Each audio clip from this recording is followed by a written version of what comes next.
no compromise. Unga side liyo, enga side liyo. It's a GT promise. GT Holidays, South India's #1 travel brand. உங்கள் தங்க நகையை அதிக விலைக்கு விற்கவும் மற்றும் அடகில் இருக்கும் தங்க நகையை மீட்டெடுத்து அதிக விலைக்கு விற்கவும் உடனே அணுகவும். Prime Gold Hub 9840551787. தமிழர்களின் #1 சாய்ஸ் தமிழ் மேட்ரிமோனி. பீகார் முதற்கட்ட வாக்குப்பதிவு நேற்றைக்கு முடிந்திருக்கிறது. இதுவரைக்கும் வரலாற்றிலே இல்லாத அளவுக்கு வாக்குப்பதிவு நடந்திருக்கு. ஒரு 30 வருஷத்துக்கு பிறகு 66% கிட்ட வாக்கு செலுத்தியிருக்காங்க. நீங்க எப்படி பார்க்கறீங்க? என்ன நடந்துட்டு இருக்கு? பீகார் தேர்தல் முடிவுகள் எப்படி இருக்கும்? அம்பேத்கர் சொல்றாரு ஐடென்டிஃபை தி எனிமின்னு. சரி, எடப்பாடி தான் எனிமி, விஜய் எல்லாம் இல்ல. விஜய் சும்மா யூடிசி மாதிரி ஒரு விஜய் டிசி. யூடி நம்மள வழக்கத்தோம்னா தம்பி அன்புக்குரிய பாசத்துக்குரிய ஜோசப் விஜய் உனக்கும் வழக்கதானப்பா, நீ விக்க வச்சிருக்காப்பா, இப்படி எல்லாம் வாழ்க்கையில சொல்ல விடாது. ரெண்டு பேரும் டீஸ் பண்ணுவோம். தமிழ்நாட்டுல இப்படி அந்நியப்பட்டு போயிட்டே இருக்காரு சார் மோடி. இந்த மாதிரி தமிழர்கள் மீதான வெறுப்பை இப்படி சொல்றதன் மூலமா, மற்ற மாநிலத்தில் சொல்றதன் மூலமா அங்க தமிழ்நாட்டுல ஒரு வெறுப்பு தானே அது. நிதிஷ்குமார் பீகாரின் கம்பல்ஷன், வேற வழி இல்ல. ஓகே, ஒரு அதுக்கு தான் நீங்க சீமான தமிழ்நாட்டுல ஏதாவது ப்ரொஜெக்ட் பண்ணணும்னு பாக்குறீங்க. ஆனா அது முடியாமே இருக்கு. கரெக்ட். உங்க அண்ணன் தான் ஒத்துக்க மாட்டேங்கிறாரு. எதுக்கு எடுத்தாலும் பிஜேபி வட இந்தியாவில வரக்கூடிய உங்க ஓட்டெல்லாம் ஆர்ஜேடி ஓட்டும் இருக்கு, பிஜேபி ஓட்டு இருக்கு. அண்ணாமலையும் will fight it out. அண்ணாமலையும் will fight it out. Youngster, போர்க்குணம் கொண்டவர், பெரிய ஒரு புகழ்பெற்ற ஒரு ஹீரோயிச போலீஸ் ஆபீசரா நிரூபித்தவர், அதே போர்க்குணத்தோட இருக்கிறார். மோடிக்கு எதிராக பேசக்கூடியவங்க மோடி பிஜேபியின் முகமாக இருக்கிறத வரை மோடியை மக்களவை தேர்தலில் நம்ம தோக்கடிக்க முடியாதுன்னு சோர்ந்து போனவங்க, நொந்து போனவங்க, நூடுல்ஸ் ஆனவங்க. ஓபிஎஸ், டிடிவி 5 பேர்ல எத்தனை பேரை கொண்டு வந்தாலும் விஜய் அவங்கள கொண்டு போயிருவாரு போல தெரியுது திமுக கூட்டணியில இருந்து. அவர் அவங்கள கொண்டு போறதை விட அவரே நாட்டு தேர்தலை விட்டுட்டு ஓடுறதுக்குள்ள அதிகாரம் தான், வாய்ப்பு தான் அதிகம் இருக்கு. இல்ல அதுக்கு எதுவும் தெரியல. அவரும் ஆதவர்ஜனாவும் பேசுறத பாத்தீங்கல்ல, 2 பேரும். ஆதவர்ஜனா ஒரு சீட்டு உதவி சீர்ல தாரோன்னு சொன்னா நாளைக்கே போயிருவாரு. 26% இருக்குன்றாரு விஜய்க்கு. 26% கண்டிப்பா. சீமானோட 8% குறைவா இருக்கிறாங்க. 26% அதாங்க, சீமானோட 8% குறைவா இருக்காங்க. சீமான் 34ல இருக்கிறாரு, இவங்க 26ல இருக்காங்க. இது இன்னும் புது கணக்கா இருக்கு. 34 எங்க இருந்து? அவர் கணக்குக்கு ஆனைக்கு பான சரியான கணக்குக்கு ரவீந்திரன் துரைசாமி தான் உங்க தண்டவாளத்துல ஏற்றி உங்க முகத்திரையை கிழிச்சு, நீங்க ஊதி பரப்புடைய பொருளை ஊசியை வச்சு குளிச்சு ஜோசப் விஜய முகத்திரைய கிழிச்சு எறியதுல ரவீந்திரன் துரைசாமி நம்பர் 1. ஓபிஎஸ் டிஎம்கே போறாரா? ஆர்டிகல நான் பாராட்டிடுறேன். இல்ல திமுக போவாரா? ஓபிஎஸ்க்கு பெஸ்ட் ஆப்ஷன் டிஎம்கே தான். ஓ, அன்பழகன் மாதிரி ஒரு திறமைசாலி, சி சுப்பிரமணி மாதிரி ஒரு திறமைசாலி, தெளிவா கலைஞரும் பேராசிரியர் மாதிரி ஸ்டாலினும் ஓபிஎஸ்ங்கிற சூழ்நிலை கூட எடப்பாடியை கொண்டாடிடுவாங்களே, அப்படி ஒன்று நடந்தது. எதிர்காலம் சொல்லலாம். அதன் தமிழர்களுக்கு வணக்கம். பல்வேறு துறைகளில் சிறந்த ஆளுமைகளை சந்தித்து நாம் நேர்காணல் எடுத்து வருகிறோம். அந்த வகையில் மீண்டும் நம்மோடு இணைந்திருக்கிறார் அரசியல் திறனாய்வாளர் திரு ரவீந்திரன் துரைசாமி அவர்கள். அவரிடம் கேட்பதற்கு நிறைய இருக்கின்றவர்களிடமே கேட்போம். வணக்கம் திரு ரவீந்திரன் துரைசாமி சார். வணக்கம் மதேஷ், எப்படி இருக்கீங்க சார்? நல்லா இருக்கும் மதேஷ், நல்லா இருக்கீங்களா? நலமா இருக்கும் சார். பீகார் தேர்தல் முடிவுகள் எப்படி இருக்க போகிறது? அந்த 14ஆம் தேதி நாளை எதிர்பார்த்து நானும் காத்துக்கிட்டு இருக்கேன். என்ன நடக்க போகுது பீகார்ல அப்படின்ட்டு. பீகார் முதற்கட்ட வாக்குப்பதிவு நேற்றைக்கு முடிந்திருக்கிறது. இதுவரைக்கும் வரலாற்றிலே இல்லாத அளவுக்கு வாக்குப்பதிவு நடந்திருக்கு. ஒரு 30 வருஷத்துக்கு பிறகு 66% கிட்ட வாக்கு செலுத்தியிருக்காங்க. இவ்வளவு பெரிய வாக்குப்பதிவு அந்த முதற்கட்ட தேர்தலில் நடந்திருக்கு. 2ஆம் கட்ட தேர்தல் அடுத்து நடக்க போகுது. அந்த 11ஆம் தேதி. தொடர்ச்சியா 20 ஆண்டுகளுக்கு மேலாக நிதிஷ்குமார் இருக்கார் அப்படின்னா மக்கள் ஆன்டி இன்கம்பன்சியை பார்த்து பொறுத்து எப்படா தேர்தல் வரும், நிதிஷ்க்கு எதிராக ஓட்டு போடலான்னு போட்டாங்கன்ற மாதிரி எல்லாரும் பார்க்குறாங்க. நீங்க எப்படி பார்க்குறீங்க? என்ன நடந்துட்டு இருக்கு? பீகார் தேர்தல் முடிவுகள் எப்படி இருக்கும்? எனக்கும் அது கேக் வாக் ஈஸியா மோடி அடிச்சிருவார்னு நான் நினைக்கல. கடும் ஃபைட்டுங்கிறது எனக்கு தெரியுது. அதில் இன்னும் ஒரு தொலைக்காட்சியில் விவாதத்துக்கு கூட அந்த ரிசல்ட் வரக்கு நாள் கேட்டாங்க. எப்படி இருந்தாலும் நம்ம அதை ஃபேஸ் பண்ணுங்கிற அடிப்படையில் தான் என்னோட முடிவெடுத்து நான் செயல்படுறேன். அந்த ரிசல்ட் நாள் வந்துருங்கன்னு சொன்னாங்களா? எஸ்.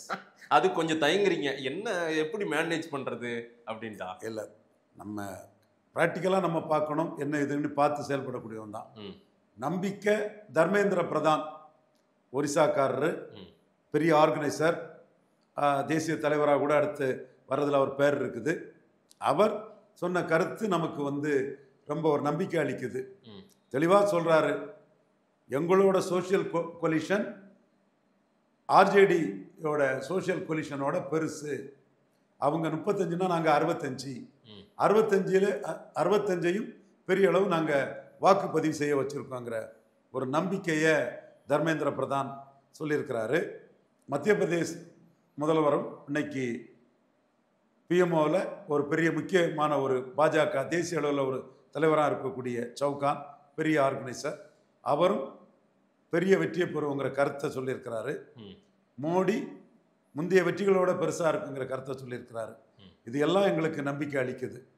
ஆனால் அரசியல் களத்துக்குள்ள யாரையும் டேக்கன் ஃபார் கிராண்டட் இன்னும் ஒன்றுமில்லை அவங்க இன்னும் எடுத்துடக்கூடாதுங்கிற அடிப்படையில் சில விஷயங்கள் வந்து பார்க்கணும். அந்த வகையில் எச்சரிக்கையாகவே எங்களோட கருத்துக்களை முன்வைக்கிறோம். ஸோ முழுமையான வெற்றி யார் வருவாங்கன்னு பீகார் ரிசல்ட்டை சொல்ல முடியாது அப்படின்றது உங்களுடைய கணிப்பு, கரெக்ட்? கலந்த சட்டமன்றத்தோட இந்த சட்டமன்றம் ஒப்பிட்டு பார்க்கும்போது 0.3 விழுக்காடு தான்ங்கிற டிஃபரன்ஸுங்கிறத பார்வையில் பார்த்தாலும் ஷிராக் பஸ்வான் வந்ததில் ஒரு 5% அட்டவணை பிரிவு பஸ்வானோட அந்த சமூகத்தை சேர்ந்த மக்களோட ஆதரவு வளையம் இங்கே வர்றதுக்கு வாய்ப்புகள் இருக்குது. அது கழிஞ்ச முறை நிதிஷுக்கு எதிராக இருந்தது. இந்த முறை அவரும் மத்திய அமைச்சரவையில் ஒரு பெரிய பொறுப்பு, மோடியின் நம்பிக்கைக்குரியவர், அவருக்கும் 29 இடங்கள் எல்லாம் கொடுக்கப்பட்டு 5 எம்பி டிக்கெட் வாங்கினார், 5யும் ஜெயித்தாருங்கும் போது அது சுமூத்தாக அந்த கெமிஸ்ட்ரி ஜேடியுக்கு கரெக்டாக ஃப்ளோ ஆகணும். அந்த இதுவும் கரெக்டாக இருக்குங்கிற எதிர்பார்ப்பும் இருக்குது. ஜென் சூராஜ் அதையும் பேசி ஆகணும். தமிழ்நாட்டின் பிரசாந்த் கிஷோர், நீங்கள் பீகார் பிரசாந்த் கிஷோர் ஏன் நிக்கல? 243 தொகுதியிலும் வேட்பாளர் போட்டிருக்காரு. என்ன நடக்க போகுது சார்? என்னுடைய ஃபேவரேட் யோகேந்திர யாதவ். ஓகே, பிரசாந்த் கிஷோரை பொறுத்தவரையில் அவர் கண்டஸ்ட் பண்ணாதது தவறு. அவர் போல்டாக நின்று இருக்கணும். நின்றுக்கிட்டு வரக்கூடிய வாக்கை வச்சுக்கிட்டு அவர் 2029 என்டிஏயோ இண்டி கூட்டணியோ அவர் தான் யார் பீகாரில் அதிக சீட்டு எடுப்பாங்கங்கிறத முடிவு பண்ணக்கூடிய அளவுக்கு அவர் தன்னோட வாக்கு வங்கியை பலப்படுத்தியிருக்கணும். இப்போ கேண்டிடேட் போட்டுட்டாரு, ஒரு 3 கேண்டிடேட் விலை போனாங்க, ஒரு சில கேண்டிடேட்ஸ் வந்து கொஞ்சம் ஆஃப் ஆயிட்டாங்க. ஒரு இடத்துல ஒரு யாதவ் பாகுபலி இவருக்கு ஆதரவாக போனவர் கூட அந்த ஒரு ராஜ்புட் பாகுபலியால் சுட்டு கொல்லப்பட்டார். அது பெரிய இஷ்யூ நடந்தது. ஆனால் அந்த இஷ்யூக்கு பிறகு மக்கள் போலரைசேஷன் எப்படி இருக்குன்னா, அந்த ஆனந்த் சிங் வந்து எங்களெல்லாம் காப்பாற்றினவர், எங்கள் விவசாய இதெல்லாம் அவருடைய அதிகார பலத்தில் தான் திருட்டு போகாமல் இருக்குதுன்னு சொல்லக்கூடியவங்களும், என்ன இருந்தாலும் நாங்கள் வந்து யாதவ்ஸு ஆர்ஜேடிக்கு தான் ஓட்டு போடணும்னு சொல்லக்கூடிய அளவுக்கும் அந்த அரசியல் களம் என்டிஏ வெர்சஸ் இண்டி கூட்டணி, அப்பர் காஸ்ட் போலரைசேஷன் ஆன் பிகாப் of BJP and OBC Yadav polarisation for ஆர்ஜேடிங்கிற லெவலில் தான் அதுக்குள்ளே இருக்குது. அப்பர் காஸ்ட் ஓட்டுக்கள் பிரசாந்த் கிஷோர் பாண்டேயால் பாதிக்கப்படுங்கிற அச்சம் பாஜகவுக்கு இருந்தனால தான் ஒரு மார்வாடி அப்பர் காஸ்ட் ஷா, ஒரு பிராமின் அப்பர் காஸ்ட் திவாரி, ஒரு பூமிகார் அப்பர் காஸ்ட் சின்ஹா 3 பேரை பாஜகவில் சேர்த்தாங்க. ஸோ அந்த இடத்துக்குள்ள அப்பர் காஸ்ட் ஏரியாக்கள் எல்லாம் ஒரு பிரச்சாரம் செய்யப்பட்டிருக்குது. அது சீக்ரெட் பிரச்சாரம் தான் எடுக்கப்பட்டது. ராகுல் காந்தியோட அர்பன் நக்சல் மாதிரி ஒரு தீவிரமான அரசியல் அரங்கத்துக்கே வராத பெரியார் பேசக்கூடியது மாதிரி அதையும் தாண்டி ஜுடிஷியரி எல்லாம் விமர்சனம் பண்ணி பேசக்கூடிய ஒரு விமர்சனத்துக்கு எதிரான ஒரு மைல்டான கேம்பெயினை தர்மேந்திர பிரதான், சவுகான் போன்றவர்கள் வந்து பாஜக முன்னெடுத்திருக்கிறாங்க. அது பெரிய அளவில் வந்து பாஜகவுக்கு பலன் அளிக்குங்கிறதான் நம்பிக்கை. இல்லை பிரசாந்த் கிஷோர் பாண்டேக்கு அப்பர் காஸ்ட் ஓட்டு போச்சுன்னா அது எந்த வகையில் இருக்குங்கிற ஒரு சஸ்பென்ஸும் ரிசல்ட் வரும்போது தான் தெரியும். ஏன் பிகே நிற்கல? பிரசாந்த் கிஷோர் பீகார் தேர்தலில் அவர் நிற்கல, என்ன காரணம்? நிற்காதது தவறு. அதான் ஏன் நிற்காம அவர் தவிர்த்தாருன்னு நீங்கள் பார்க்குறீங்க? இதெல்லாம் ஒரு துறையில் வெற்றி மேல் வெற்றி பெற்றவங்களுக்கு இன்னொரு துறையில் தோத்துறக்கூடாதுங்கிற அச்சம். ஓகே, தோல்வி ஒரு பெரிய மேட்டரே கிடையாது அரசியல். அவரே தோத்துருவாருன்னு அவர் நினைக்கிறாரு. அவர் நின்னா தோப்பார், அது மேட்டர் இல்லை. ஆனால் அவர் எடுக்கிற வாக்கு சதவீதம் அவரை பீகாரின் நாயக நாட்டு 29 உயர்த்தும். ஓகே. அந்த இடத்துக்குள்ள அவர் நின்று இருந்தா வாக்கு சதவீதம் கூடுதலா வந்திருக்கும். அந்த இடத்துல அவர் நிற்காதது வந்து அவரே தோக்கிறதுக்கு முன்ன தோல்வியை ஒத்துக்கிட்டு ஒதுங்கின மாதிரி அந்த ஃபைட்ல களத்துல கேப்டன் வந்து படுத்த மற்ற போர்ப்படை வீரர்களோட அந்த போர் வந்து ரொம்ப டைல்யூட் ஆகும். அந்த மாதிரி தனக்கு வர வேண்டிய வாக்குகளை பாதியா குறைச்சிட்டார். ஆனா பிஜேபி ஏஜென்ட்னு அங்க மகா கத்பந்தன் அப்படி எல்லாம் சொன்னாங்களா பாருங்க, அழகா நேக்கா அவர் நிக்காம மற்றவங்களை இறக்கி விட்டு அவர் பிஜேபிக்கு உதவி செஞ்சுட்டு இருக்காரு அப்படின்ற ஒரு பிரச்சாரம் பண்ணாங்களே. ஆளுங்கட்சிக்கு எதிரான வாக்குகள் வந்து பிரசாந்த் கிஷோர் பாண்டேக்கு போகக்கூடாது என்ற அடிப்படையில் பிஜேபி ஏஜென்ட்னு தான் அந்த ஆளுங்கட்சி எதிர்ப்பு வாக்குகள் தங்களுக்கு வரணும்னு நினைக்கக்கூடிய மகா கர்பந்தன் ஆர்ஜேடி காங்கிரஸும் பேசுவாங்க. அப்பர் காஸ்ட் ஓட்டு பிரசாந்த் கிஷோரோட சன் ஸ்வராஜ் பார்ட்டிக்கு போகக்கூடாதுன்னு பாஜகவினர் டோர் பை ரொம்ப அர்பன் நக்சல் மாதிரி ராகுல் காந்தி செயல்படுறாரு. இப்படி விட்டா உங்களோட பிரச்சனைகள் மோசமாகும் உங்களுக்குங்கிற அடிப்படையில் இன்னைக்குள்ள சூழ்நிலையில் நீங்கள் தேஜஸ்வி யாதவ் எதிர்ப்பை விட ராகுலோட பேச்சின் எதிர்ப்பும் ராகுலோட நடவடிக்கைகளின் எதிர்ப்பையும் மையமாக வச்சு பாஜக தரப்பு பிரசாந்த் கிஷோர் காங்கிரஸ் ஏஜெண்டு அதை நீங்கள் கவனத்தில் கொண்டு செயல்படுங்கன்னு இந்த தரப்பு வாக்குகள் அவருக்கு போகக்கூடாதுன்னு பாஜக தரப்பும், அந்த ஆளுங்கட்சி எதிர்ப்பு வாக்குகள் அவருக்கு போகக்கூடாதுன்னு ஆர்ஜேடி தரப்பும் ரெண்டு பேருமே அவரை பிச்சு பிடுங்கியிருக்கிறாங்க. அதே மீறி என்ன வாக்கு வராருன்னு பார்க்கலாம். தர்மேந்திர பிரதான், சிவராஜ் சிங் சவுகான் இவங்க ரெண்டு பேரும் வந்து கடைசி நேரத்தில் சொன்னது நிதிஷ்குமாரை முதல்வர் வேட்பாளர்னு சொன்னது நீங்க அதுவே எடுபடுமாங்க அப்படின்னு நீங்க சொல்றீங்க. அமித்ஷாவோ மோடியோ அங்க அதை முன்னிலைப்படுத்தல, அது அதனால அது ஒரு மைனஸ்ன்னு சொல்றாங்க. உங்க பார்வையில் அதை சொல்லாம விட்டது அது பிளஸ்ஸா மைனஸா? ஒரு நோக்கத்தில் அது சொல்லாமல் விடப்பட்டிருக்குது. அதன் நோக்கம் என்னன்னா சிராக் பஸ்வானுக்கும் ஒரு முதலமைச்சர் வாய்ப்பு அங்கே இருக்குங்கிற ஒரு தோற்றத்தை கொடுத்து சிராக் பஸ்வான் ஆதரவு அட்டவணை பிரிவு மக்கள் வாக்குகளையும் முழுமையாக எடுக்கணுங்கிற நோக்கம்தான் அது. ஏன்னா நிதிஷ்குமாரை சொன்னால் சிராக் பஸ்வான் வந்து நிதிஷ்குமாருக்கு எதிராக தான் முந்தைய 5 ஆண்டுகளுக்கு முன்னாடி களமாடினார். ஆமாம். ஸோ அந்த இதில் சிராக் பஸ்வானுக்கும் சிஎம்மாக வாய்ப்பு இருக்குன்னு அவர் சமூக வாக்குகள் தெளிவாக வந்துட்டுன்னா கூடுதல் பலத்தை கொடுக்குங்கிற ஒரு ஸ்ட்ராட்டஜி தான். நிதிஷ்குமாருக்கு வாய்ப்பு இருக்குங்கிற அந்த வாக்காளர்கள் போடுவாங்க, சிராக் பஸ்வானுக்கும் ஒரு வாய்ப்பு இருக்குங்கிற ஒரு தோற்றம் வந்தால் அந்த வாக்குகள் நிதிஷ்குமாருக்கு எதிரான வாக்குகள் கடந்த முறை எதிராக அவரே தனியாக கேண்டிடேட்டாக போட்டு ரொம்ப தொகுதியெல்லாம் அடிபட்டு போச்சு. அந்த மாதிரி இல்லாமல் வருங்கிறதான் வீகம். இந்த வீகம் நாம் சொல்கிறதுன்னு சொன்னால் யார்கிட்ட இருந்து இந்த வீகம் மைக்ரோவாக பாஜக பண்ணாலும் ஆரம்பத்தில் இந்த மாதிரி ஒரு வீகத்தை காட்டுனது வந்து கர்நாடகாவில் சுனில் கனகோலு நாயுடுகாரு. நம்ம கிண்டல் பண்ணாலும் ஒருத்தன் பண்ணின சாதனையை நம்ம வந்து என்னைக்கும் மறைக்கக்கூடாது. என் நண்பர் தான், சும்மா சில இடங்களில் அவர் பேசக்கூடிய இதுக்கு கிண்டல் பண்ணுவோம், பட் அந்த சாதனையை பண்ணி காட்டினது சுனில் கனகோலு தான். கர்நாடகாவில் டிகே சிவகுமார் ஒக்காலிகா லீடர், அவரும் சிஎம் ஆகலாங்கிற ஒரு ஆஸ்பிரேஷனும் வெற்றி பெற்றாதான் சித்தாராமையா குருபா ஓபிசி லீடர். அவர் குருபாவுக்கு மட்டும் லீடர் இல்லை, அவர் கிறிஸ்டின் முஸ்லீம்ஸு குருபா இடிகா எல்லா ஓபிசி ஷெட்யூல் காஸ்ட் எல்லாத்துக்குமான ஒரு தலைவர். இவர் Vokkaliga leader. Vokkaliga powerful caste. Shivakumar நம்ம ஒரு விளாட கொன்ற மாதிரி அதே தான், அதே விவசாய ஜாதி நல்லுடைமை ஜாதி நம்ம இவங்கள மாதிரி தான். கவுடா சித்தராமையா எல்லாருக்குமான ஆளுன்றதுனால தான் இன்னும் அந்த 2.5 வருஷத்துக்கு மேலே பதவி கொடுக்காம புரியுது அழகா சீட்டை பிடிச்சி உட்காந்துட்டாரு. அப்போ அந்த ஸ்ட்ராட்டஜி அவங்க என்ன கொண்டு வராங்கன்னா ஆஸ்பிரேஷனை கொடுக்குறாங்க. வெற்றி பெற்றா ஒக்காலிகா சிஎம் ஆயிடுவாரு, லிங்காயத் சிஎம் போய் ஒக்காலிகா வந்துடுவாருங்கிற ஆஸ்பிரேஷனை ஒக்காலிகாவை கொடுத்து அவங்க ஜேடிஎஸ்ஸை டிசைட் பண்ணிட்டு இங்கே வரணுங்கிற இதை கொடுக்குறாங்க. அங்கே இந்த இடத்துக்குள்ள அப்பர் காஸ்ட் போய் நம்ம ஓபிசி சித்தாராமையா தான் வருவாருங்கன்னு குருபானா நம்ம பாஸ்டல் கம்யூனிட்டி நம்ம யாதவர்கள் மாதிரி குருபா 6% அங்கே இருக்கிறாங்க. இடிகாஸ் 2% தான். இடிகாஸ் வந்து பங்காரப்பா, ஜாலப்பா, ராஜ்குமார் இவங்கெல்லாம் வந்து ஒரு கட்டத்துக்குள்ள குருபா செய்ய ஓபிசின்னு ஏற்றுக்கிட்டாங்க. இந்த ஆஸ்பிரேஷனை ஓபிசி கம்யூனிட்டிக்கும் ஒக்காலிகாவுக்கும் கொடுத்து அதை வெற்றிகரமாக முடித்தது சுனில் கனகோலு நாயுடுகாரு. அவரை சிஎம்க்கு அட்வைசராக கூட கேபினட் அந்தஸ்தில் நண்பரை அங்கீகரித்தாங்க, கௌரவத்தை கொடுத்தாங்க. அதே மாதிரி ஒரு தன்மைக்குள்ள கடைசி கட்டத்தில் பிரதான் சொன்னாலும் கூட சிராக் பஸ்வானுக்கும் ஒரு வாய்ப்பு இருக்குன்னு ஒரு தோற்றத்தை கொடுக்கறதுக்கு தான் அந்த இதை ஆரம்பத்துக்குள்ள அவங்களை யாரும் சொல்லலை. ஆனால் ஒன் திங் நாம் பார்க்க வேண்டியது என்னன்னா, ஈக்குவல் சீட்டு தான் 2 பேர் நிற்கிறாங்க. அப்போ ஈக்குவல் சீட்டு வரக்கூடிய பட்சத்தில் நிதிஷ்குமாரால் ஆர்ஜேடி ஆதரவுலையும் சிஎம்மா இருக்க முடியும். ஓகே, அதனால நிதிஷ்குமாரை தள்ளிடலாங்கிறது வாய்ப்பு குறைவு.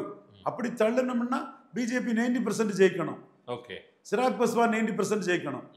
அப்படியே ஜெயித்தாலும் பார்லிமெண்ட்ல இவர் நிதிஷ்குமார் இருக்கக்கூடிய சுமார் ஒரு 15க்கு குறைவில்லாத சதவீத வாக்கு வேணும். ஸோ நிதிஷ்குமார் வந்து பீகாரின் கம்பல்ஷன், வேற வழி இல்ல. ஓகே, ஒரு அதுக்கு தான் நீங்க சீமான தமிழ்நாட்டுல ஏதாவது ப்ரொஜெக்ட் பண்ணணும்னு பாக்குறீங்க. ஆனா அது முடியாமே இருக்கு. கரெக்ட். உங்க அண்ணன் தான் ஒத்துக்க மாட்டேங்கிறாரு. எதுக்கு எடுத்தாலும் பிஜேபி வட இந்தியாவில வந்து வரக்கூடிய உங்க ஓட்டெல்லாம் ஆர்ஜேடி ஓட்டும் இருக்கு, பிஜேபி ஓட்டு இருக்கு. கண்ணை முடிட்டு எல்லாமே பிஜேபி ஓட்டுல அடிக்கிறாரு. 20 வருஷமா நிதிஷ்குமார் சும்மா அங்க இருக்கிற குறைவான வெற்றியை வைத்துக் கொண்டே முதலமைச்சர் ஆகி கொண்டிருக்கிறார். சீமான் இந்த 8% வச்சுக்கிட்டே முதல்வர் ஆக்க முடியும்ன்றத நீங்க சொல்லிட்டே இருக்கீங்க. கரெக்ட். அரசியல் அரங்கத்துக்குள்ள அப்படி ஒரு தோற்றத்தை சீமானுக்கு நாம் கொடுத்ததுனால ஐயா எடப்பாடி பழனிசாமி 26லையும் கூட்டணி கிடையாது, 29லையும் கூட்டணி கிடையாது, 31லையும் கூட்டணி கிடையாதுன்னு சொன்னேன். ஐயா எடப்பாடி பழனிசாமி அவர்கள் காங்கிரசும் பாஜகவும் தமிழ்நாட்டுக்கு தேவையில்லாத ஆணின்னு சொன்ன ஐயா எடப்பாடி பழனிசாமி அவர்கள் அண்ணாமலை சீமான 4 இடத்துல புகழ்ந்து பேசவும், நான் 14% பாஜக 8% நிதிஷ்குமார் சிஎம்மா சொல்லி அவங்க பீகாரில் ஒரு காம்பினேஷன் வந்து ஒரு கம்பைன்ட் எஃபெக்ட் கொடுத்து அவங்க ஆட்சி அரியணையில் நிதிஷ்குமார் மைனர் பார்ட்னர் ஏறினது மாதிரி 18% என்டிஏ சீமான முன்னிறுத்தினா ஆட்சிக்கு வரும். நான் சொல்லலை, கண்ண மூடிட்டு சொல்லலை. எடப்பாடி 150 தொகுதியில் 3வது போயிடுவாரு, வீணா போயிடுவாரு, அடி வாங்கிடுவாருன்னு நான் சொன்னதும் எடப்பாடி பழனிசாமி ஐயா அவர்கள் சசிகலா விஷயத்தில் யார் சொன்னதும் நடக்கல, இவன் சொன்னது தெளிவாக நடந்தது. அதே போல் நம்மளை சத்திரியன் குருமூர்த்தி சசிகலாவுக்கு ஆளுன்னு தூக்கி போடும்போது இந்த டீம் தான் நம்மளை தூக்கி போட்டால் பலப்படாத எடப்பாடி பழனிசாமி பலகீனமான நிலைமையில் அந்த சிமெண்ட் காங்கிரீட்டானா ஒன்றும் பண்ண முடியாது. அப்போ பலம் அடையதுக்கு முன்னாடியே தூக்கி போட்டால் சசிகலா பின்னாடி போய் விழுந்து சசிகலாவை பெரிய தலைவராக்குவாங்க ஆக்கிடுவாங்கன்னு மோடி கிட்ட இந்த டீம் தான் தங்கள் நாலேஜ் ஒர்க்கை பண்ணி நம்மளே காப்பாத்தின. யார் சார்? அண்ணாமலையை சொல்றீங்க போல. இது எங்க டீம் தான் சொல்றேன். அதுதான் உங்க டீம் இப்படி ஒரு சாதனை பண்ணிருக்குன்னு சசிகலா விஷயத்துல நீங்க சொன்னதுதான் நடந்திருக்குன்னு நான் கூட சொல்லியிருக்கேன். கரெக்டுங்களா? அதே போல இந்த ஸ்டேட்மெண்ட் எல்லாம் கொண்டு போய் சேர்த்தது அண்ணாமலையோ அப்படின்னு எனக்கு கண்டிப்பா அண்ணாமலைக்கு அதுல பெரிய ரோல் இருக்கு. சரி, அப்போ அந்த கட்டத்துக்குள்ள சத்திரன் குருமூர்த்தி போன்றவர்களோட முயற்சியை மீறி நம்மளையே நேஷனல் மைண்டட் கம்யூனிட்டி வெள்ளாள கவுண்டர்கள் வந்து தேசிய எண்ணம் கொண்டவங்க, அவங்கள நம்ம கிராப்டவுன் பண்ணக்கூடாது அப்படிங்கிற ஒரு எண்ணத்திலையும் அவருக்கு வெற்றியை கொடுத்தது நாமங்கிறது தெரியும் போது இதுலையும் பிஎம்ஓவை இன்ஃப்ளூயன்ஸ் பண்ணி ஒரு இதை சீமானும் சம்மதிச்சுட்டாருன்னா நம்ம 3வது பேருங்கிற அடிப்படையில தான் அவர் வந்து என்டிஏ கூட்டணிக்குள்ள வந்தாரு. தமிழ்நாட்டின் நிதிஷ்குமார் சீமான் நான் சொன்னதை சீமான் ஒத்துக்கணும். அவரோட எல்லா பேச்சும். ஆனா அவர் பல்ட்டி அடிப்பாரு அடிக்கடி, அவருக்கு அங்க பல்ட்டி ராம்னே பேரு. ஆனா சீமானுக்கு அப்படி பல்ட்டி அடிப்பாரு அவரு அப்படின்னு எந்த ஸ்டேட்மெண்ட்டும் கிடையாது. அதாவது தேர்தல் நிலைப்பாட்டுல சீமான் இது ஸ்பெஷல் இன்டென்சிவ் சிறப்பு வாக்காளர் திருத்தம் எலக்டரல் சார் படுத்தாலும் கூட ஸ்டாலினோட ஒரு ஸ்டெப் போய் பிஜேபி அடிக்கணும்னு நினைக்கிறாரு. சரி, வட இந்தியர்கள்னாலும் ஸ்டாலினோட 2 ஸ்டெப் போய் அடிக்கணும்னு நினைக்கிறாரு. கவர்னர் எதிர்ப்புனாலும் 3 ஸ்டெப் போறாரு, இந்தியனாலும் 4 ஸ்டெப் போறாரு. ஸோ சீமான் அந்த இடத்துக்குள்ள வந்து அவர் பாதையில தான் போயிட்டு இருக்கிறாரு. சரி, நான் எடுத்த முயற்சியில 20% எடப்பாடி ஐயாவுக்கு ஓட்டு என்டிஏக்குள்ள வந்தது மோடிக்காக நாம செய்த சாதனை. சரி, ஸோ இந்த இடத்துக்குள்ள சான்ஸ் எடுக்க முடியாதுன்னு எடப்பாடி உள்ள வந்ததே தமிழ் மண்ணுக்குள்ள நம்ம அறிவு ஆற்றல் ஆல் இண்டியா நாலேஜ் நுணுக்கமான அறிவால மோடிக்காக 20 உள்ள கொண்டு வந்திருக்கோம். காப்பாற்ற வேண்டியது இருக்கு. 29 விட்டுட்டு போயிட்டார், அது பெரிய சிக்கலாயிரும். 26 பற்றி நம்ம கவலை இல்லை. 26 கூட இன்னும் முடியல. அந்த பேட்டில் பிப்ரவரி வரைக்கும் நம்ம காத்திருப்போம். இன்னும் நிறைய நடக்க போகுது, நிறைய அதிரடி மாற்றங்கள்லாம் இருக்க போகுதுன்னு சொல்றாங்க. ஓகே, அந்த அதிரடி மாற்றம் வந்து மாற்றம் வந்து அவரு சக்சஸ் ஆயிட்டாரு. அண்ணாமலையை தூக்கி போட்டுட்டாரு. ஒரு பெரிய எதிரி ஒரு வரையில 2 வாள் இருக்க முடியாதுன்றதால அண்ணாமலையை தூக்கி போட்டுட்டாரு. அண்ணாமலையும் will fight it out. Youngster, போர்க்குணம் கொண்டவர், பெரிய ஒரு புகழ்பெற்ற ஒரு ஹீரோயிஸ போலீஸ் ஆஃபீஸரா நிரூபித்தவர், அதே போர்க்குணத்தோட இருக்கிறாரு. அதையும் பார்க்கலாம். நீங்க ஒரு கருத்தை சொன்னீங்கன்னா மாற்று இதுக்கும் அடுத்து இன்னொன்னு வச்சிருக்கோங்க நாங்க மூவ்ஸ் அண்ட் கவுண்டர் மூவ்னு சொல்லும்போது ரெண்டு பேருமே கவுண்டர் தான். அகைன் சின்ன கவுண்டருக்கு மூவ் இருக்கு, பெரிய கவுண்டருக்கு மூவ் இருக்கு. பாத்துறலாம். நம்ம சின்ன கவுண்டர் பக்கம் தெளிவா இருக்கிறோம். ரைட் சார், நம்ம தனியா பேசுவோம். அகைன் நம்ம பீகாருக்கே கொண்டு போறோம். நான் தான் தமிழ்நாடு கொண்டு வந்தேன், பட் இருந்தாலும் அது கொஞ்சம் ஒட்டுது, அதனால கொண்டு வந்தது. மோடியினுடைய சரிவுன்றது, அதாவது தோல்வி சரிவு பீகார்ல இருந்து தொடங்க போகுது அப்படின்னு சொல்றாங்களே. மோடிக்கு எதிராக பேசக்கூடியவங்க வந்து மோடி பிஜேபியின் முகமாக இருக்கிறத வரை மோடியை வந்து மக்களவைத் தேர்தலில் நம்ம தோக்கடிக்க முடியாதுன்னு சோர்ந்து போனவங்க, நொந்து போனவங்க, நூடுல்ஸ் ஆனவங்க. அதாவது அம்பேத்கர் சொல்லுவார், எதிரி யாரை கடுமையாக தாக்குறானோ அவன் தன்னை சார்ந்தவங்களுக்கு நம்பிக்கைக்குரியவன்னு அர்த்தம். சரி, பாஜகவை சார்ந்தவர்களுக்கும் இந்துத்துவ வாக்காளர்களுக்கும் நம்பிக்கைக்குரியவர் மோடி. என் நாட்டிற்கு ஒரு தலைவன் பிறந்து விட்டான்னு 19 உங்க முன்னாடியே சொன்னேன். அதுல சில பின்னடைவுகள் ஜாதிய ரீதியா இருக்கலாம். ஆனா அது 2029 வரும்போது மோடிக்காக தான் முழுமையா நிற்கும். அந்த வகையில தான் எங்களை போன்ற மோடிஜி ஃபார் PM 2019 இந்தியா ஃபுல்லா ஒர்க் பண்ணிட்டு இருக்கிறோம். இதுல பீகார் எலெக்ஷன் வந்து டைட் ஃபைட்டுங்கிறத நாங்க மறுக்க வரல. பிரதான் தர்மேந்திர பிரதான் இவங்க வார்த்தைப்படி எப்படியும் தப்பிடுவோம்னு நினைக்கிறோம். போலிங் ஜாஸ்தி ஆனதுல அப்பர் காஸ்டும் ஜாஸ்தி ஓட்டு வந்திருக்காங்க, முஸ்லீம் யாதவும் ஓட்டு ஜாஸ்தி போட்டிருக்காங்க. ஒருவேளையில யாதவர்களும் முஸ்லீம்களும் ஆர்ஜேடியும் காங்கிரஸ் விட்ட நான் யாதவ் முஸ்லீம் கேண்டிடேட்டுக்கு எம்எல்ஏ பற்றி கவலைப்படாம அந்த ஓட்டை முழுமையா டிரான்ஸ்ஃபர் பண்ணிட்டாங்கன்னா அது ஒரு ஆபத்தான இடம். அங்க ஆபத்தான இடத்தையும் நாம குறைச்சி மதிப்பிடல. அவங்க என்டிஏல 6 சீட்டு வாங்கின பிஏபி பார்ட்டி மீனவர் கட்சி மல்லா ஸ்போர்ட்மேன் ஃபிஷர்மேன் அந்த முகேஷ் சகானிக்கு வந்து 18 சீட்டு கொடுத்து இவங்க சேர்த்துருக்காங்க. காங்கிரஸை பற்றி அவங்க ஒரு பழமொழி சொல்லுவாங்க, பைத்தியம் பிடிச்சாலும் தெருவில் இருக்க தான் வீட்டில் தூக்கி போடுவாங்கங்கிற மாதிரி. ராகுல் காந்தியை பொறுத்தளவில் பீகார் தேர்தலில் அவர் தேஜஸ்வி யாதவ் சிஎம்மா சொல்ல மாட்டார் அதுன்னு சொன்னாங்க. ஆனால் கடைசியாக அவர் வந்து தேஜஸ்வி யாதவ் வெற்றி பெறதுக்கு 10 சீட்டை தியாகம் பண்ணியிருக்கிறார். ரைட்டு. இதை வந்து தமிழ்நாட்டுக்குள்ளேயும் பொய்யா புரட்டா போலியா மோசடியா ஆதாரமே இல்லாமல் கருத்து கணிப்பு பண்ணி பக்கம் பக்கமாக டாய்லெட் பேப்பரில் எழுதுகிற மாதிரி டாய்லெட் பேப்பர்னு அதை அர்த்தத்தை படுத்திக்கிடுங்க. பொய்யா எழுதினவங்களுக்கு வந்து நான் சொல்கிறேன், காங்கிரஸ் கட்சி தமிழ்நாட்டிலையும் ஸ்டாலினை பலப்படுத்துறதுக்கு, இண்டி கூட்டணியை பலப்படுத்துறதுக்கு அவர்கள் வந்து கூடுதலாக வரக்கூடிய கட்சிகள் OPS, TTV, Premalatha, doctor Ramadoss, ராகுல் காந்தியை கூட்டிகிட்டு வரக்கூடிய சூழ்நிலையில் விஜய், யார் வந்தாலும் அந்த சீட்டை குறைச்சி கொடுக்கறதுக்கு, ஸ்டாலின் அவங்களுக்கு சீட்டை கொடுக்கறதுக்கு, காங்கிரஸ் சீட்டை குறைச்சி கொடுக்கறதுக்கும் அவங்க தயாராகிட்டாங்க. விஜய்னு சொன்னீங்களா? விஜய் வருவார் நான் சொல்ல வரல. விஜய்னு ஏன் கொண்டு வந்து அப்படி விஜய் வருவார் நான் சொல்ல வரல. காங்கிரஸ் அதை கொண்டு வரும்போது ராகுல் காங்கிரஸை விஜய் கொண்டு வந்துருவாரான்னு இப்ப பாத்துக்கிறாங்க சார். அவர் ஜவடேக்கரா, கிறிஸ் ஜவடேக்கரா என்ன? அவர் வந்து தமிழ்நாட்டில் பெண்கள் பாலியல் குற்றங்கள் 2019 எவ்வளவு இருந்துச்சு, இப்ப அதிகரித்திருக்குன்னு பேசியிருக்காரு. பாத்தீங்களா?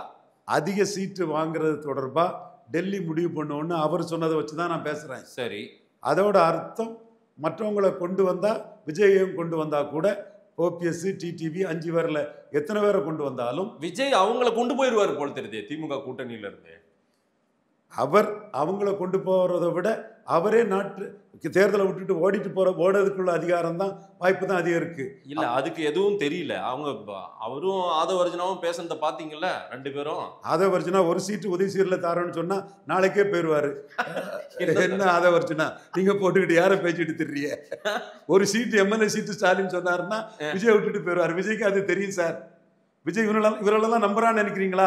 பல கட்சி மாறி வந்து இந்த சந்தர்ப்பாதிகளை நம்பி களத்துக்கு போவார் நினைக்கிறீங்களா? இல்ல, அவர் திமுகவை தோற்கடிக்கிறதுக்கான அத்தனை யுக்திகளையும் டிஎன்ஏவே எங்கிட்ட இருக்குனார். எம்ஜிஆருக்கு பிறகு எங்கிட்ட தான் அதிக டிஎன்ஏ தெரியும், திமுகவோட டிஎன்ஏ. அதாங்க, ஒரு எம்எல்ஏ சீட்டு கொடுத்தா எல்லா டிஎன்ஏயும் குப்பை கூட தூக்கி போட்டுட்டு போயிடுவாங்க. என்ன நீங்க அவ்வளவு அண்டர் எஸ்டிமேட் பண்றீங்க ஆதவர்ஜனாவை? ஒரு எம்எல்ஏ சீட்டு கொடுத்தா ஓடிடுவாருன்றீங்க. எங்க அவரே தான் திமுக இருந்து விடுதலை சிறுத்தை போயிருக்காரு, விடுதலை சிறுத்தையில இருந்து தாவேக்காக்கு போயிருக்காரு. விடுதலை சிறுத்தைகள் 10 விடுதலை சிறுத்தைகள்ல இருந்து தான் வெளியேற்றப்பட்டதுக்கு திமுக காரணம்னு அவர் சில இடங்கள்ல சொல்லியிருக்காரு சார். அதேதான், அங்க போனாலும் நீங்க விடலையா, உங்களை மொத்தமா முடிக்கிறேன்னு சொல்றாராம். ஒரு எம்எல்ஏ சீட்டு கொடுத்தா மொத்தமா சரண்டர் ஆயிட்டு போயிருவாரு. என்ன சார் அவரெல்லாம் போட்டு பேசிக்கிட்டு ஒரு எம்எல்ஏ சீட்டுக்கு ஓடக்கூடிய ஒரு ஆளு என்னத்தை அவங்க சாதிச்சுட்டாங்க, என்ன பண்ணிட்டாங்க?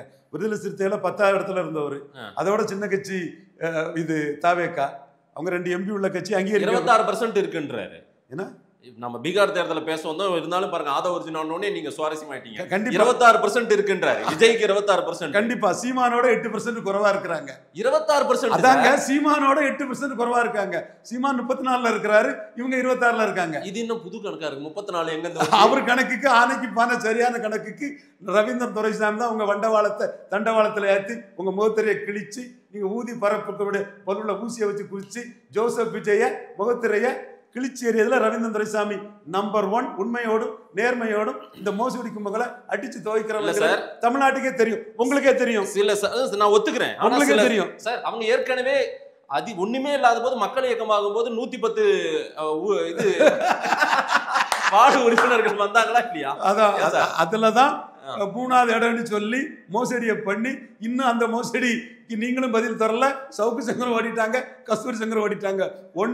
214 தேர்தல் அன்னதானம் போட்டேன்னு சொல்லி வெறும் 35 இடத்துக்கு மேல போடலன்னு நம்ம சொல்லதுக்கு அதை ஒரிஜினாவும் ஆதாரம் தர முடியல. அடிச்சு விடலாம் சார், என்ன வேணாலும் அடிச்சு விடலாம். நீங்க உங்களுக்கு கட்டமைப்பு இல்ல, ஆள் கிடையாது, நீங்க கேண்டிடேட் போட்டா ஸ்டாலின் கொடுக்கறது எப்படி போஸ்ட் எம்எல்ஏ போஸ்ட்னு அதை ஒரிஜினாவே ஸ்டாலின் நூல் விட்டா போய் உதயசூரில் நின்றுவாருன்னு சாட்சாத் ஜோசப் விஜய்க்கு தெரியும். இந்த மாதிரி சந்தர்ப்பவாதிகளையும் பல கட்சி மாறுறவங்களையும் வச்சு விஜய் களத்துக்குள்ள வருவார்னு நினைக்கிறீங்களா சார்? விஜய் கில்லாடி சார், விஜய் சிம்மணன் சார், காரிய ஆள் சார். அவரு இந்த மாதிரிப்பட்ட ஆளுங்களோட பேச்சு அதெல்லாம் விஜய்க்கு தெள்ள தெளிவா தெரியும் சார். நீங்க பீகார் பிரசாந்த் மறுபடியும் பீகார் விட்டு தமிழ்நாடுக்கு வந்துனே இருக்கும். பீகார் பிரசாந்த் கிஷோர் அங்க தேர்தலை முடிச்சது நேரா விஜய்க்கு வேலை செய்ய வரப்போறதா ஒரு தகவலும் சொல்றாங்க. அதையும் ஆதவ ஒரிஜினா தான் அழைச்சிட்டு வரப்போறாராம். பிரசாந்த் கிஷோர் வேலை செய்யலாம், ஆனா பிரசாந்த் கிஷோரே சரியா கேண்டிடேட் போடல. பட் அவர் இடைத்தேர்தலில் கேண்டிடேட் போட்டாரு. பிரசாந்த் கிஷோர் பாராட்டுக்குரியது. கோளை நாய்கள் களத்தை விட்டு ஓடிட்டாங்கன்னு சீமான்கிட்ட திட்டு தான் வாங்கியிருக்காரு விஜய். சின்ன திட்டா வாங்கியிருக்காரு. அது சீமான்னு ஒரு குறிப்பிட்டு அது விஜய்னு ஒரு குறிப்பிட்டு சொல்ல, நீங்க ஏன் சீமான் அப்படி சொன்னதா நீங்க சொல்றீங்க? கோளை நாய்கள்னு சீமான் சொன்னது களத்துக்குள்ள வராம ஓடனவங்கள. சரி, நாய் ஒன்றும் மோசமான மிருகம் இல்லை. சரி, அது நன்றி உள்ள மிருகம். வாட்ச் டாக், இப்ப நம்ம கூட வாட்ச் டாக் தான். காவல் நாய் மோடியை ஏமாத்ததுக்கு பெரும் கூட்டம், சந்தர்ப்பவாத சுயநல கூட்டம் தமிழ்நாட்டில் இருக்கும்போது மோடிக்கான காவல் நாயா நம்ம இருக்கோம். வாட்ச் டாக் ஃபார் மோடிங்கிறது நம்ம பெருமைப்படுறோம். ஸோ நாய்ங்கிறது மோசம் இல்லை. இல்ல சார், மோடி அது மோசமான வார்த்தை கோலத்தனங்கிறது தான் மோசமான வார்த்தை. மோடியை மற்றவங்க ஏமாத்திடுவாங்கன்னு நீங்க வாட்ச் டாகா இருக்கிறதா சொல்றீங்கல்ல. மோடி நிதிஷ்குமாரை ஏமாத்திடலான்னு தானே அவர் நினைக்கிறாரு. பீகார்ல ஜெயிச்சதுக்கு அப்புறம் நம்மால் ஒருத்தர் அங்க சிஎம் ஆக்கிடலாம் தானே அவருடைய திட்டம் இருக்கு. நிதிஷ்குமார் கம்பல்ஷன் மதேஷ் எம்பி இருக்குது, மைனாரிட்டி கவர்மெண்ட் ஓட்டு இருக்குது, அவர் டிசைடிங் ஃபேக்டர். அவரும் தேஜஸ்வியும் சேர்ந்து லாலுவும் சேர்ந்து ஜெயித்திருக்காங்க. ஆனா 20 வருஷம் ஆன்டி இன்கம்பன்சி சார் அது. இன்னொன்னு, நிதிஷ்குமாருக்கு முன்னாடி பீகார்ன்ற அடையாளம்னா என்ன? லல்லு பிரசாத் யாதவ், ராபரி தேவி, அந்த ஃபேமிலி அது ஒரு பெரிய ஆதிக்கம். அதற்கு பிறகு இன்னைக்கு தேஜஸ்வி யாதவ் அந்த முகம் வந்திருக்குல்ல. தேஜஸ்வி யாதவுக்கு என்னதான் காட்டாட்சி மோடி அடிச்சாலும் கூட எமர்ஜென்சி வைத்த ஒரு சுத்த வீரர் லாலு பிரசாத் யாதவ்ங்கிற மரியாதை எங்களுக்கு உண்டு, மனசுக்குள்ள மோடிக்கு உண்டு. பரவாயில்ல, உங்களுக்கு 14ஆம் தேதி ரிசல்ட் அப்ப இந்த ஸ்டேட்மெண்ட் எல்லாம் இப்ப வந்து ரெடி பண்றீங்க. ரிசல்ட் அந்த பக்கம் இருந்தா இந்த ஸ்டேட்மெண்ட் எல்லாம் சொல்லலாம்னு. மோடியை பொறுத்தளவுல நீங்க மத்திய பிரதேஷ், ராஜஸ்தான், சத்தீஸ்கர் தோத்ததுமே 19க்கு முன்ன மோடி முடிச்சு போனாருன்னு சொன்னீங்க. அந்த 3 ஸ்டேட்லுமே பார்லிமெண்ட்ல மோடி எழுப்பி வந்தாரு. ஸோ மோடிங்கிறது வந்து வேற, அசம்பிளிங்கிறது வேற, மோடிங்கிறது வேற. பாராளுமன்றத்தில் வெற்றி பெற்ற ஜார்க்கண்டில் கூட அவர் தோல்வி அடைஞ்சிருக்கிறாரு. பார்லிமெண்ட்ல தோல்வி அடைஞ்ச மத்திய பிரதேசிலையும் ஹரியானாவிலும் கூட RSS உழைப்புல வெற்றியை பெற்றிருக்காங்க. ஓட்சோர்னு ராகுல் காந்தி ஏயா இப்படி பேசுறாரு? ஆமா, இப்போ வந்து ஒட்டுமொத்தமா பல்கா எடுக்கிறாங்க, ஏரியாவா மொத்தமா அறுவடை பண்றாங்க சார். EVM மிஷின் சரியில்லை, ஓட்டு திருட்டு, இதை சொன்னா என்னைக்கும் பாஜக எவிடன்ஸோட சொல்றாரு சார் ராகுல் காந்தி. எவிடன்ஸோட சொல்றாரு.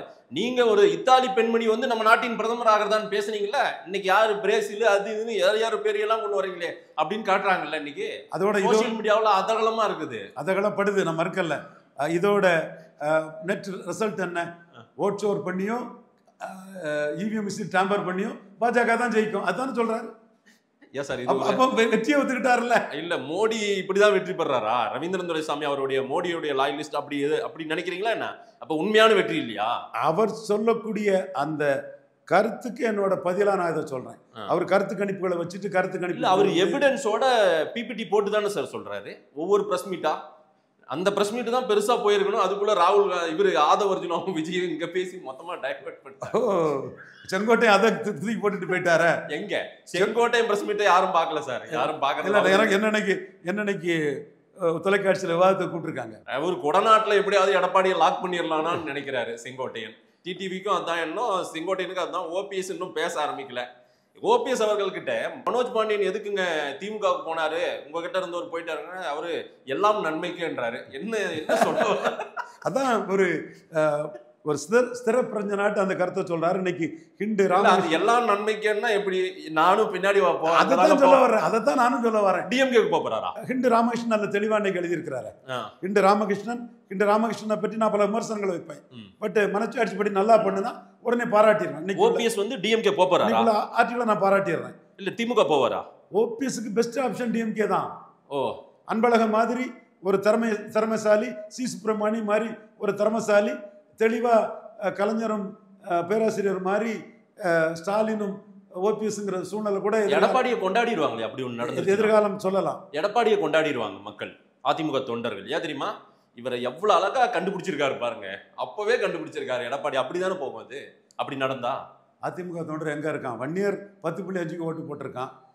10.5 சரியா நம்ம சதி பண்ணிட்டாப்புலங்கிறதுக்காக தென் மாவட்டத்தில் டெபாசிட் வழக்க வச்சிருக்கிறான். அதிமுக தொண்டர் எங்க இருக்கான்னு கேட்டீங்க. மூத்த பத்திரிகையாளர் பாண்டியனுடைய சர்வே பாத்தீங்களா? 3% அப்ல இருக்காரு எடப்பாடி பழனிசாமி. அதிமுக பாத்தீங்களா இல்லையா? பாண்டிய சர்வே எல்லாம் குப்பை கூடையில் தோட்டு போய் அவர் சொல்லி எதையா சரியாச்சு. நான் எனக்கு 10க்கு 8 கரெக்டுனா அவருக்கு 10க்கு 2 தான் கரெக்டா இருக்கும். என்கிட்ட நான் டிஸ்டிங்ஷன் வாங்கினவன். ஃபெயிலாகி கிடைக்கக்கூடிய பாண்டியை பற்றி எல்லாம் என்கிட்ட ஏன்பா பேசுறேன்? ரிசல்ட் தெரிஞ்சிடும் சார். ரிசல்ட் தெரியும். அது இல்ல, 2011 ரிசல்ட் எப்படி ஆச்சு? 2006 to 2011 காலகட்டங்கள்ல ஜெயலலிதா இறந்த பிறகு பாண்டே போன்றவங்களுக்கெல்லாம் பேலன்ஸே இழந்துட்டாங்க. சசிகலா தான் இங்க எல்லாம் வந்துருவாங்க, ஜெயலலிதா இடத்துல சசிகலா, எல்லாமே அப்படி போயிடும் அப்படின்னு சொன்னாங்க. நான் தான் சொன்னேன், கவர்னர் வரமாட்டாரியா, பதவியேற்புலாம் நடக்காதுன்னு. நானும் அந்த முத்துக்குமார் திராவிட இயக்க எழுத்தாளர் அவரும் உண்டு. அது மட்டும் இல்லை, அவர் கோலோச்சிய தந்தி டிவிலேயே, தந்தி டிவி அதிபரே சந்தாலியா, ஹிண்டு ராம் எல்லாரும் வந்து சிவந்தி பாலசுப்ரமணியத்தை எல்லாம் பூச்செண்டு கொடுக்கும்போது சசிகலா பதவியேற்புலாம் ஒன்றும் நடக்காதுன்னு சொன்னேன். பட் இந்த ஒரு கருத்தை நம்ம சொல்லி ஜெயித்ததை என் தம்பி super star Savukku Shankar you are கிரேட்டுங்கிறான்.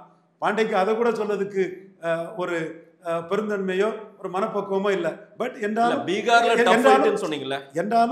Pandey பீகார்காரரு, ஒரு பீகார்காரிங்கிறது எனக்கு பிரச்சனை இல்லை. பீகார்காரர் இங்கே ஒரு இந்தியரா ஷைன் பண்ணுறதை மனப்பூர்வமாக நான் வாழ்த்தக்கூடியவும் வணங்கக்கூடியவன் தான். பட் பாண்டேக்கு அந்த மனப்பக்குவமும் சவுக்கு சங்கருக்கு பெருந்தன்மையும் இல்லைங்கிறத சுட்டி காட்ட வரும். நீங்கள் பிப்ரவரி மார்ச்ல நீங்களுமே பீகாரில் இப்போ எப்படி டஃப் ஃபைட் ரிசல்ட் இருக்குன்னு சொல்கிறீங்களோ அதே மாதிரி தமிழ்நாட்டிலையும் சொல்லுவீங்க. சொல்லக்கூடிய காலம் வரும். அப்படி சில மாற்றங்கள், கூட்டணி மாற்றங்கள்லாம் நடக்க போகுதுன்ற தகவலும் நமக்கு வருது சார். உங்களுக்கும் வந்திருக்குமே. அது ரவீந்திரசாமி ஃபார்முலா படியா 21 ரவீந்திரசாமி சொல்லி அடிச்சு இவங்களெல்லாம் வீழ்த்தின மாதிரி கருத்து பாரியா எப்படிங்கிறத அந்த டைம் வரும்போது தான் பார்க்க முடியும். Right sir. பிரதமர் மோடி அவர்கள் பீகார் தேர்தல் பிரச்சாரத்தின் போது எதுக்கு சம்பந்தமே இல்லாம ஐயா ஸ்டாலின் அவர்களையும் திமுகவையும் வம்புக்கு இழுத்தாரு? இது தெளிவாக பேசணும்னா, உடச்சி பேசணும்னா பெட்ரோல் லேண்டில் தான் பயிரிட முடியும். சரி, பெட்ரோல் லேண்டு முக்கியம். மற்ற லேண்டு வந்து பெட்ரோல் ஆக்குறதுக்கு கொஞ்சம் கஷ்டப்பட்டு அதை செழிப்பாக்கணும். செழிப்பான நிலம் முக்கியம். தரிசு நிலத்தை சொல்றீங்களா? தரிசு நிலத்திலையும் மோடி தோல்வியை ஒத்துக்கிட மாட்டார். Will never accept defeat anywhere. அதுக்கான வேலைகளை 29 சாதிப்பார். வாஜ்பாய் 98 ஜெயித்த மாதிரி நாங்களும் தோத்து போனவங்க எல்லாரையும் ஒன்னா சேர்த்து 1-1 29 ஜெயிக்க முயற்சி பண்றோம். ஆனா தமிழ்நாட்டில் என்ன ரிசல்ட்? அதுக்கு முன்ன ஒரு 1-1 வந்ததுன்னா ஸ்டாலினுக்கு போட்டி கொடுக்கலாம். தமிழ்நாட்டில் இப்படி அந்நியப்பட்டு போயிட்டே இருக்காரு சார் மோடி. இந்த மாதிரி தமிழர்கள் மீதான வெறுப்பை இப்படி சொல்றதன் மூலமா, மற்ற மாநிலத்தின் சொல்றதன் மூலமா அங்க தமிழ்நாட்டில் ஒரு வெறுப்பு தானே அது. தமிழ்நாட்டு மக்கள்கிட்ட ஏற்கனவே அந்நியப்பட்டு தான் இருக்காரு அவரு. இன்னும் அந்நியப்பட மாட்டாருன்னு என்ன நிச்சயம்? இதுக்கு பாஜக தலைவர்கள் பதில் சொல்லிட்டாங்க. தமிழ்நாடுன்னு சொல்லலைங்கிறத அவங்க விளக்கம் கொடுத்துருக்காங்க. திமுக இன்னைக்கு ஆட்சியில் இருக்குல்ல, திமுக ஆட்சியில தான் இதெல்லாம் நடந்திருக்குன்னு அவர் சொல்றாருன்னா தமிழ்நாட்டு மக்களை தானே சொல்றாரு. தமிழ்நாட்டு மக்களால் துன்புறுத்தப்படுறாங்க, துயரப்படுத்தப்படுறாங்க, கஷ்டப்படுறாங்க பீகாரி மக்கள் அப்படின்னா என்ன அர்த்தம்? தமிழ்நாட்டு மக்கள் பீகாரி மக்களை என்ன பண்ணிட்டாங்க? நான் கேட்கல, இது ஒவ்வொரு தமிழனுடைய கேள்வி சார். மோடியை பார்த்து கேட்குறாங்க. உங்கள் கேள்வி இது நியாயமான கேள்வி தான். பொதுவாக பீகாரிகளை பொறுத்த அளவில் தமிழர்கள் வந்து அந்த தேசபக்தியில் குறைஞ்சவர்களுங்கிற ஒரு எண்ண ஓட்டம் இருக்குது. அதை மையமாக வச்சு தேசபக்த பீகாரிகள் ஓட்டை வாங்குறதுக்கு பேசியிருப்பார். அதுதான், வேற ஒன்றும் கிடையாது. வேற ஒன்றும் இல்லை. அதில் நீங்கள் பெருசாக இங்கே ஒன்றும் கிரைம் ரேட்டோ அங்கே ஒன்றும் அந்த ரெக்கார்ட்ஸோ அப்படி ஒன்றும் கிடையாது. ஒரு பொலிட்டிக்கல் இதுக்கு பேசினது தான். கோயம்புத்தூர் பகுதிகளில் யாத்திரை போயிட்டு இருக்காரு திரு நயினார் நாகேந்திரன். இந்த சமயத்தில் நம்மால் திரு அண்ணாமலை அவர்கள் கோவாவில் போய் உட்காந்துருக்காரு. அவருடைய தொகுதி, அவர் 2வது இடம் பிடித்த தொகுதி. இப்போ நயினாரனுடைய யாத்திரையை வலு சேர்க்கணுமா இல்லையா? இங்கே தானே இருந்திருக்கணும் அவரு. தேசிய கட்சிகளில் இந்த மாதிரிப்பட்ட அரசியல் நடக்கத்தான் செய்யும். அதுங்க என் தொகுதிக்கு வராருங்க, தமிழ்நாட்டில் வந்து எடப்பாடி பழனிசாமி முதல்வர் ஆக்கணுங்க அப்படின்னு சொல்லி அவரு கூட நிற்கணுமா இல்லையா? இது எல்லாமே என்ன லாபம் ஒவ்வொரு கட்சிக்குங்கிறதுல இருக்குது. அதில் தேசிய கட்சிகளில் மூப்பனார் கோஷ்டி, வாழப்பாடி கோஷ்டின்னு இருக்கும். எடப்பாடி பழனிசாமி பலத்துக்கேற்ற சீட்டை அண்ணாமலைக்கு கையில் கொடுக்கணும். அது 2019 நோட்டாவுக்கு கீழே ஆர்கே நேரில் போன கட்சி 2.7% வாக்கெடுத்து பாரிவேந்தருக்கு 40 சீட்டு, யாதவர் உடையாருக்கு 40, யாதவருக்கு 20லாம் போன கட்சி. அதுக்கு கூட்டணி கிடையாதுன்னாரு. பதறி அடிச்சுக்கிட்டு கொடுக்கறத கொடுங்கன்னு வாங்கிட்டாங்க. அதே தொடர்ந்து பாமக கோவப்படுவாங்க, உங்களுக்கு அதிக சீட்டு கொடுத்தான்னு 20 சீட்டில் ஐயா எடப்பாடி இது பண்ணிட்டாரு. இப்போ அண்ணாமலை கம்பீரமாக சிறப்பாக தமிழக பாஜக வரலாற்றிலே இல்லாத அளவுக்கு இரட்டை இலக்கத்தில் 11.4 எடுத்திருக்கிறாரு. சாதிச்சிருக்காரு சார். அவர் இருக்கும்போது தான் நடந்திருக்குது. ஆனா டிசைடிங் இன்னைக்கு கேட்கிற இடத்துலயும் கொடுக்குற இடத்துலயும் யார் யார் இருக்காங்க? அமித்ஷா இருக்காரு, நயினார் நாகேந்திரன் இருக்காரு. இந்த ரோல்ல அண்ணாமலை எங்க இருப்பாரு? எங்க இருக்காரு? முதல்ல நாங்க இருக்கோம். பிஎம் ஓட்ட எங்க நீங்க உங்களை உள்ள விட மாட்டாங்க சார். எடப்பாடி அவர் ஏங்க அவர் கிட்டியே சேர்க்காதீங்கன்னு வாங்க. பிஎம் ஓட்ட எங்க கருத்து எடுபட்டாச்சு. பிஎம் ஓட்ட எங்க கருத்து எடுபட்டாச்சு.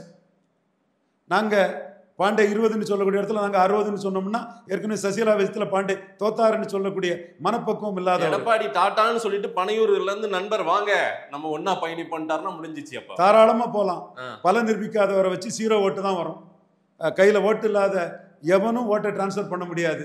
இந்த கட்டுக்கதைகளை, இந்த குப்பைகளை வந்து 4 பேர் பேசுவான். விவரம் தெரிஞ்சவனுக்கு இது குப்பைன்னு தெரியும். சரி, நீங்க 24ல் பனையூர்காரர் ஓட்டை நிரூபிச்சிருந்தாருன்னா அது ஓட்டு. நான் சொன்னேன் 24 நிக்க சொன்னேன். இப்பவே 26ல் இருக்குன்றாரு. அதான் சீமானோட 8% குறைவு. சீமான் 34ல் இருக்கிறாரு. ஓ, அதை விட 8 கூட்டிப்பீங்க. ஆமா, 30 சொன்னா 38, 40 சொன்னா 48. சீமான் 8% இருக்காரு, 0வில் இருக்கிறாரு. பீகார் எலெக்ஷனை பொறுத்தவரையில அந்த அடுத்த கட்ட வாக்குப்பதிவு 11ஆம் தேதி எப்படி இருக்கும்? ஏன்னா இப்பவே பெரிய அளவுக்கான வாக்குப்பதிவு நடந்திருக்கு. 2ஆம் கட்டம் எப்படி இருக்கும்? சோசியல் செக்ஷன்ஸ்களுக்குள்ள உள்ள போட்டி.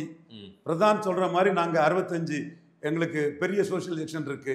இதுல அதிக ஓட்டை போல் பண்ணி வெற்றி கோட்டை தொடர்றதுக்கான அனைத்து முயற்சிகளையும் செய்வோம். ஜெயிப்பாங்களான்றதை பார்க்கலாம். நிறைய விஷயங்கள் பீகார் பேசும்போதே நடுவில் பிரசாந்த் கிஷோர் வந்து, தமிழ்நாடு வந்து, விஜய் வந்து, ஆதவ ஒரிஜினல்லாம் வந்து போயிருக்காரு. எல்லாத்தையும் மக்கள்கிட்ட கொடுப்போம். எடப்பாடியை பேசுனா கூடுதல் நேரமும் எடுத்துக்கிறீங்க நீங்க. அது ஒரு தனி பேட்டியை நம்ம நேரில் நேரம் கொடுத்து பேசி. அம்பேத்கர் சொல்றாரு ஐடென்டிஃபை த எனிமின்னு. சரி, எடப்பாடி தான் எனிமி, விஜய் எல்லாம் இல்ல. விஜய் சும்மா யூடிசி மாதிரி ஒரு விஜய் டிசி. நம்மளை வழக்கத்தோம்னா தம்பி அன்புக்குரிய பாசத்துக்குரிய ஜோசப் விஜய் உனக்கும் வழக்கதானப்பா, நீ விக்க வச்சிருக்காப்பா, இப்படி எல்லாம் வாழ்க்கையில சொல்ல விடாது. 2 பேரும் டீஸ் பண்ணுவோம். இல்ல சிவகார்த்திகேயனும் சூரியன் சண்டை போட்டது யாருப்பா அது ஓரமா போய் விளையாடுங்க பண்ற மாதிரி டீல் பண்ணுவீங்க போல. ஓகே மாதேஷ், நேரம் கொடுத்து பேசியமைக்கு நன்றி ரவீந்திரன் துரைசாமி சார். நன்றி மாதேஷ்.